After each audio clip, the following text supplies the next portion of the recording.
সালমান ইরশাদের এই বলটা নিয়ে কমেন্ট্রি বক্সে হয়েছে আলোচনা। ওয়াইডের ধরনে অবাক হয়েছেন ফ্যানরা।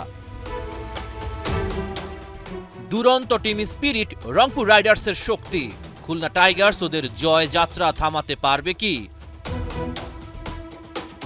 মিরাজের দলকে দারুণ শুরু দিলেন আবু হায়দার রনি। রংপুরের ওপেনার স্টিভেন টেইলরকে বোল্ড করলেন তিনি। সাইফ হাসানের উইকেট ভাঙলেন হাসান মাহমুদ। টস জিতে ব্যাটিংয়ে নেমে রংপুর পাওয়ার প্লেতে হারালো 2 উইকেট। তৃতীয় উইকেটে 40 রানের জুটি। আবু হায়দার রনির বলে তৌফিক খানের ইনিংসের ইতি। সালমান ইরশাদের এই বলটা নিয়ে কমেন্ট্রি বক্সে হয়েছে আলোচনা। ওয়াইডের ধরনে অবাক হয়েছেন ফ্যানরা। 15তম ওভারে জমে যায় খেলা। নাসুমের ওভারে খুশদিল শাহ হাঁকালেন 4টা বিশাল ছক্কা। গ্যালারিতে টান টান উত্তেজনা। 1 ওভারেই বদলে যায় ম্যাচের মোমেন্টাম। 22 বলে খুশদিল শাহ 50 হাঁকান। 35 বলে 73 রান খুশদিলের ব্যাটে। শুরুটা ভালো না হলেও 186 রংপুর রাইডার্সের বোর্ডে।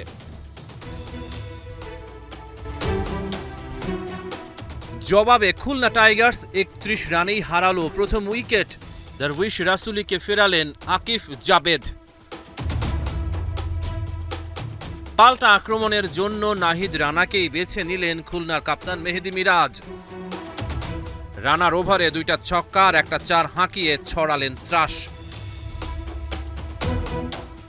মিরাজের ক্যাচও নিতে পারেননি নাহিদ রানা। 10 ওভার শেষে 1 উইকেটে 86 খুলনার সংগ্রহটা।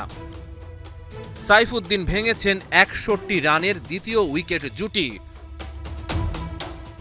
24 বলে 39 রান করা মিরাজকে আউট করেছেন তিনি। 36 বলে নাইম শেখের 50।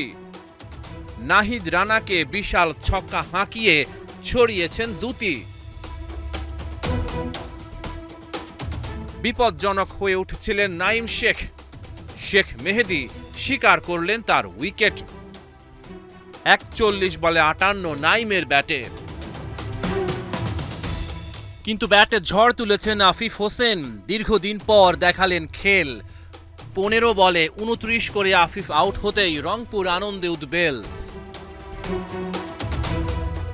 শেষ ওভারে খুলনার দরকার 12 রান। বল হাতে সাইফুদ্দিন। সাইফ হাসানের দুরন্ত ফিল্ডিংয়ে আউট নওয়াজ। পরের বলেই রান আউট নাসুম। টানা 3 বলে 3 উইকেট হারায় খুলনা। চমৎকার বোলিংয়ে রংপুরকে দুর্দান্ত জয় এনে দিলেন সাইফুদ্দিন। 7 ম্যাচের 7টাই জিতল নুরুল হাসান সোহানের দল। রহমান পেয়ার 71।